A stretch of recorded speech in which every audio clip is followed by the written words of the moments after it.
எல்லா தமிழ் மக்களுக்கும் என்னுடைய வணக்கம். ரொம்ப ஹெல்த்தியா இருக்கிற ரொம்ப சிம்பிளா செஞ்செடுக்க முடியற ஒரு பிரேக்ஃபாஸ்டோட ரெசிபி தான் இன்னைக்கு நான் உங்களுக்கு கூட ஷேர் பண்ண போகிறது. பொரியல் புட்டு. இதை நீங்க டின்னராகவும் சாப்பிட்டுக்கலாம், கறி எதுவுமே தேவையில்லை, இப்படியே சாப்பிட்டுக்கலாம். எப்படி செய்யலாம்னு பார்த்துட்டு வரலாம். ஒரு கப் அளவுக்கு புட்டு மாவு நான் இங்கே எடுத்திருக்கு.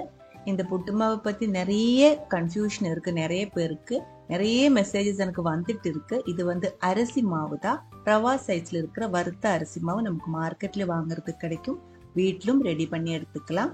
இதோட டீட்டெயில் ஒரு வீடியோ நான் அப்புறமா அப்லோட் பண்ணிடுறேன், கன்ஃபியூஷன் எல்லாம் மாறி போயிடும். 1/2 டீஸ்பூன் அளவுக்கு உப்பு சேர்த்து நல்ல ஒரு டைம் கலக்கி விட்டுருக்கு.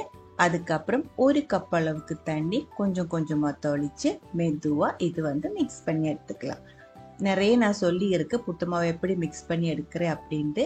புட்டு செய்யும் போது கல்லு மாதிரி இருக்கிறதுக்கான மெயினா இருக்கிற காரணம் நம்ம அது கரெக்டான அளவில் தண்ணி ஊற்றி ஊற வச்சு எடுக்காததுனால தான். உடனே வேக வைக்க கூடாது. ஒரு கப் அளவு மாவுக்கு ஒரு கப் அளவு தண்ணி கண்டிப்பா தேவைப்படும். கொஞ்சம் கொஞ்சமா தொளிச்சு கட்டி இல்லாம நல்லா இது மிக்ஸ் பண்ணி எடுக்கணும். அதுக்கப்புறம் மூடி வச்சு ஒரு 1/2 மணி நேரம் இல்ல 1 மணி நேரம் ஆனாலும் பரவாயில்ல, 2 மணி நேரம் ஆனாலும் நல்லா இருக்கும்.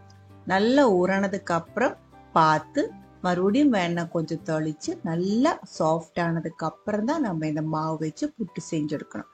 அப்பதான் இது நல்லா சாஃப்டா கிடைச்சிடும். இப்ப பாருங்க, ஒரு கப்பு தண்ணி ஊற்றி ஒரு கப்பு மாவு இதே மாதிரி கட்டி இல்லாம நல்லா உதிரி உதிரியா மிக்ஸ் பண்ணி எடுத்து வச்சிருக்கு.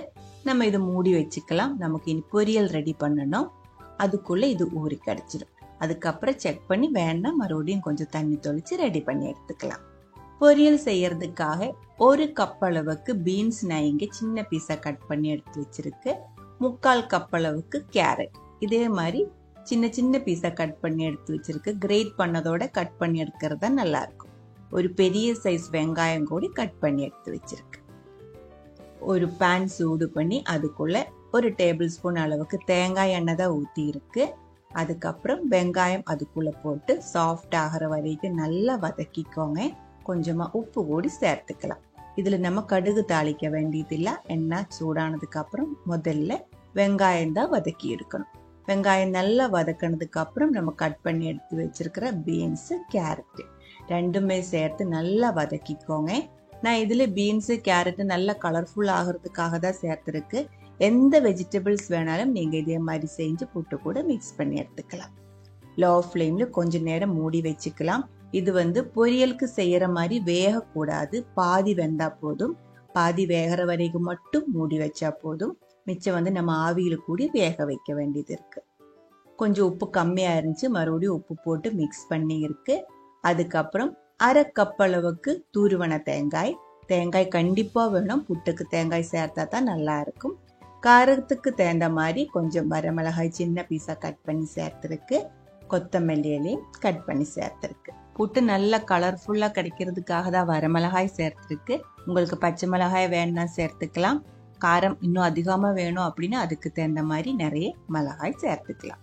இன்னொரு விஷயம், தேங்காய் போட்டதுக்கு அப்புறம் மிக்ஸ் பண்ணி உடனே தீ ஆஃப் பண்ணிக்கோங்க. தேங்காய் வேகக்கூடாது, பச்சையா இருந்தா தான் புட்டுக்கு நல்ல டேஸ்டா இருக்கும். பொரியல் ரெடியா இருக்கு, ஆஃப் பண்ணிக்கோங்க. அதுக்கப்புறம் பாருங்க, நம்ம புட்டோட மாவு ரெடி பண்ணது கொஞ்சம் ட்ரையா இருக்கு. கொஞ்சம் ஈரமா தான் வேணும், லைட்டா ஈரமா தான் வேணும். நான் தொட்டு பார்க்கும்போது கொஞ்சம் ட்ரையா இருந்துச்சு. அதனால மறுபடியும் கொஞ்சம் தண்ணி தொளிச்சு மிக்ஸ் பண்ணிட்டு இருக்கு. இது நமக்கு ஒரு 2-3 டைம் செய்யும் போது கரெக்டா தெரிஞ்சிடும். முதல்ல செய்யும்போது சில டைம் தப்பு வர்றதுக்கான வாய்ப்பு இருக்கு. இருந்தாலும் நம்ம கேர்ஃபுல்லா செஞ்சா நல்லா சாஃப்டா புட்டு கிடைச்சிடும். பாருங்க, புட்டு மாவு ரெடியா இருக்கு. இனி ஈஸியா இருக்கு. நம்ம செஞ்சு வச்ச பொரியல் அது ஆறுனதுக்கு அப்புறம் மாவு கூட மிக்ஸ் பண்ணிக்கோங்க. ஆறுனதுக்கு அப்புறம் பொரியல் அது கூட சேர்த்து மாவு கூட நல்லா மிக்ஸ் பண்ணிக்கோங்க.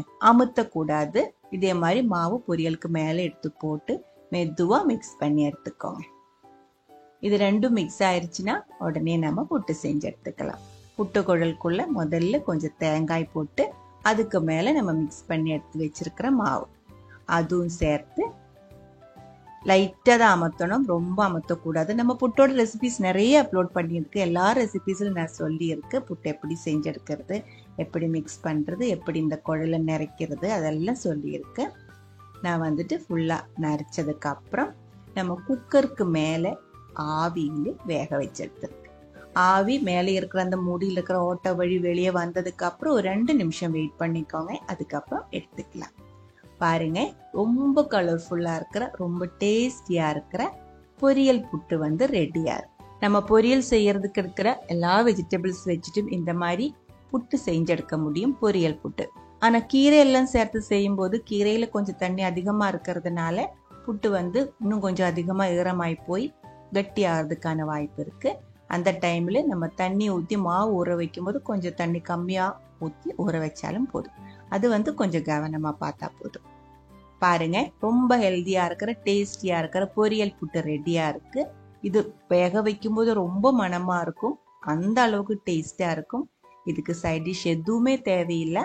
சைட் டிஷ் வேணும் அப்படின்னா இதே மாதிரி பப்படம், அது வந்து நல்லா எண்ணெயில போட்டு ஃப்ரை பண்ணி இது கூட பிசைஞ்சு சாப்பிட்றத செய்யறது. இதுக்கு பழம் கறி எதுவுமே தேவையில்லை, பப்படம் போட்டே நல்லா சாப்பிட்டுக்கலாம். இங்கே வந்துட்டு 2 நாளா நிக்காம பயப்படுத்துற மாதிரி மழை பெஞ்சிட்டு இருக்கு.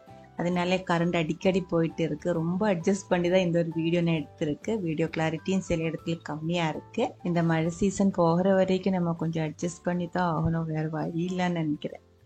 சரி, இந்த ஒரு வீடியோ உங்களுக்கு பிடிச்சிருக்குன்னு நினைக்கிறேன். கண்டிப்பா ட்ரை பண்ணி பாருங்க. அதுக்கப்புறம் உங்களோட கமெண்ட்ஸ் எல்லாம் சொல்லிடுங்க. இந்த சமையல் பிடிக்கிற ஃப்ரெண்ட்ஸுக்கு மறக்காம ஷேர் பண்ணி விட்டுக்கோங்க. அடுத்த ஒரு வீடியோவில் நம்ம உடனே பார்க்கலாம். அது வரைக்கும் வணக்கம்.